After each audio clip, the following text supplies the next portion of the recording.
Hey guys, haven't done a unnecessary guitar lesson in a while, and I wanted to try to do a condensed version of Nashville numbers for everybody.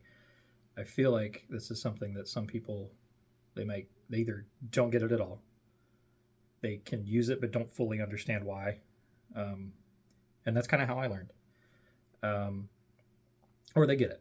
So I'm going to give you the quick breakdown of where that comes from, what the numbers are. Music is just math, easy enough.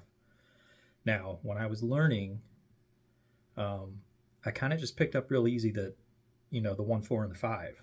And I did that because, let's say I'm in G. And I just knew that was the 1, right? Because that's where you start. And then I just knew that, let's talk about, your regular, like, country, bluegrass, whatever chord progression, right? The next chord that you generally go to is C, right? And I knew that was the 4. And then the other chord is, in this case, D, is the 5. I just knew that. I knew this was the 1, the 4, and the 5. And then you'd always go down to like a minor, right? And I just knew that was the 6. So then knowing that, I just started doing that to other keys, right? It's like, okay, well, if I'm in A, clearly A is the 1 because that's where we're starting, right? And usually the next chord you go to is D. Well, so that's the 4. And then the other chord is E, so that's the 5. And then the minor is F sharp minor, so that must be the 6. That was as much understanding as I had about it when I was like, I don't know, 16. So I'd been playing for 4 years, probably. All right, so Nashville numbers built out of the scale. So I am going to start. I'll stay in G, just make it easy. G major scale, right here, and then back to G. All right, each one of those the sign of the number. You start on 1, right? 1, G. 2 is A. 3 is B. 4 is C. 5 is D. 6 is E. And then F sharp is 7. Okay, and then back to the 1. We just start over. So, somebody's like, we're in the 1. Okay, well, what key are we in? Well, we're in G. Okay, so what's the 1 chord? Well, it's a G. Okay. Why is it these notes? Well, because G major scale, those are the only notes we have to play with in G major. Now, keeping this basic, it goes off script, but we're talking strictly G major. My 1 chord is going to be built on the first note of the scale, and it's going to have a 1, a 3, and a 5 in it to make it a chord, right? So if I take that scale pattern and I make a 1, 3, and a 5 triad, I've got a 1, a 3, and a 5. So a G, a B, and a D. What is that? What's a G major, right? Why is it a G major? Because it's a major third, a 1, and a 5. And then the other notes that we add in here, I've got another G. If you do the jangle, you get another D, and then there's another G. Like, if you do either way, it's just those 3 notes. So that's the 1. Well, what if someone's like, go to the 2? Okay, 1, 2. What's the 2? Is it A? Wait a minute. Is that note in a G major scale? What is that? It's a C sharp, D flat.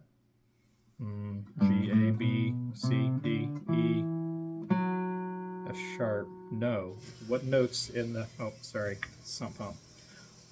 Well, what note's close to that's in that scale, right? Whoops. Right? I've got a C. Okay, so if I make... Oh. That is an A chord that uses notes only from the G major scale. It's an A minor.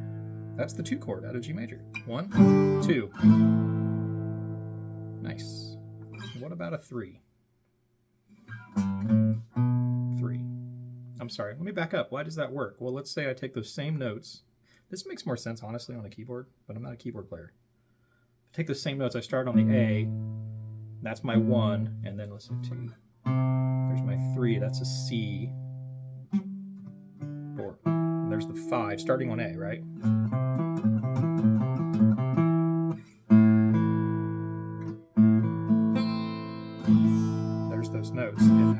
So got a G major, sorry, G major, minor. Well, they're like, we'll go to the 3. Well, what's the 3? Well, if I only can make a B chord, 3, right? B, out of the notes in the G major scale, I'm going to end up with a B minor because that note that makes it major isn't in that scale. So it's going to be a B minor because it's going to be those 3 notes, right? Using that same pattern. I'm going to start on here and go 1, 2, 3, 4, 5. It's a B minor. Okay, the 4, we know it's a C. Why is it a C major? Because it's 1, 3, right there, 5. Again, just using the notes out of the G major scale, starting on the note of the 4. Same with the D. D is going to be major. That's the 5. Right? Now, the 6. And we just know that that's a minor. Why is that a minor? Because if I start here and keep using the same notes out of the G major scale, I'm locked into those notes. That's going to be a minor chord. And then this is the wild one. F sharp is going to be diminished. Now, generally, if you're hitting an F sharp in regular Western music, you're going to probably be playing like an D over F sharp, right? You're going to be like,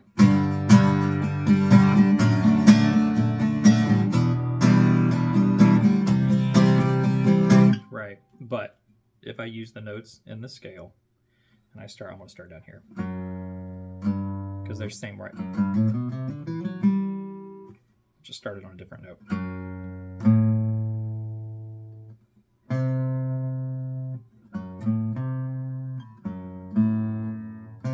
I don't even know how to make that down there, to be honest. It's this guy. It makes a triangle. But that's your 7, which isn't used a lot. Now that you know that, if you know your major scale, everywhere on the neck, eventually this becomes memory. But if you know your major scale anywhere on the neck, any key, you can, or on a piano, you can sit down and figure out if somebody's like, go to the 3 out of B flat.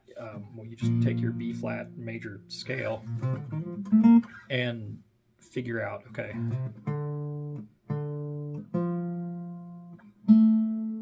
oh no, sorry, and figure out what the 3 out of B flat major is, or whatever it is. Now, some caveats to that. You'll see charts that have a 3 major. So we've said already that out of G, 3 is naturally a minor, but if it says 3 major, and you know chord theory, you got a 1, a 3, and a 5, and the 3rd is what makes the flavor, right? So this 3rd is, right now, it's a minor 3rd out of B, because that's the one that's in the G major scale. Well, I can just sharp that 3rd, and so I'll be like,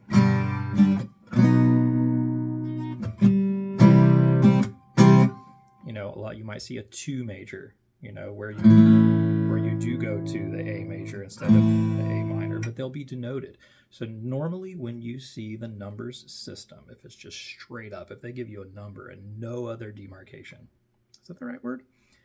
A 1 is major, a 2 is minor, a 3 is minor, a 4 is major, a 5 is major, a 6 is minor, and a 7 is diminished, which again, I don't know.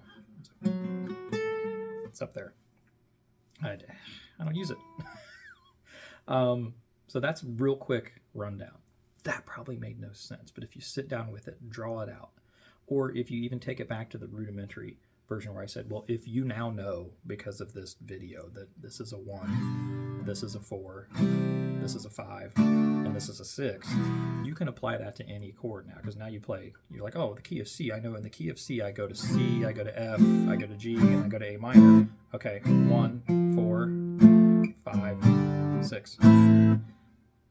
It'll click eventually, but that is the quick and the dirty on the Nashville number system. Now, if you are a bassist,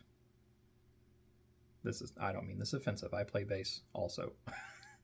The major minor doesn't really matter unless you're working in passing tones and fills and things like that. You definitely still need to know your chord theory on a bass. But if you're reading a chart as a bass player and you're sticking to the roots, you just have to know the scale. And you just know that this is a 1 and this is a 3 and this is a 4 and this is a 6 and this is a 5 and that's a 2 and this is a 7 and that's a 7 and just learn your fretboard. Learn where that scale is everywhere. Learn like randomly that this is a G sharp, or that that this is a G, or that that's an F. Just know that stuff, and this stuff comes easier. And then once you get more into it, then you can start using like some different triads instead of being stuck down here, right? This is where you get into, like, everybody knows that one, right? I've got oh, sorry, I accidentally hit got this guy here. I can play a C here. I can play a C here. I can play a C here. Start learning some different shapes, and then you can like start taking up like the different sonic space in the group that you're playing with, and let some guy, we used to joke when we had 3 guitar players, like, all right, you get the first 5, I get the next 5, and you get the next 5, and that's not necessarily, that's not true, obviously, and sometimes you double parts and things like that, but on a stage, there's a lot of noise, and, let one guy take up this area, and let another guy take up this area, another guy take up this area, like, fill the space out, give yourself a space. And then also you're leaving space for the other players. I got way out there. I was just going to talk about numbers, and now we started talking about like sonic responsibility. So sorry that I went off there, but hopefully that helps. And like I said, this was completely off the cuff, but that's about the easiest way that I can break it down. And like I said, if you're familiar with keyboard at all, if you sit down on a keyboard and think about it in C major, and you're like, okay, I can only make chords using the white keys, it's going to click. Going to go, and even if you've ever seen the footage of Paul McCartney when they were talking about how they were writing piano parts and none of them really knew how to play piano, it's that same thing where there's like, well, just take these 3 notes and I know that that's a chord, and if I put them here, that's a chord too, and that's true. But this is the why it's a chord and why it works. Is if you confine yourself to the notes in the scale and you make chords using those notes in the scale, you are now using the Nashville number system, and whether you realize it or not. So hope that helped. You guys have a great day.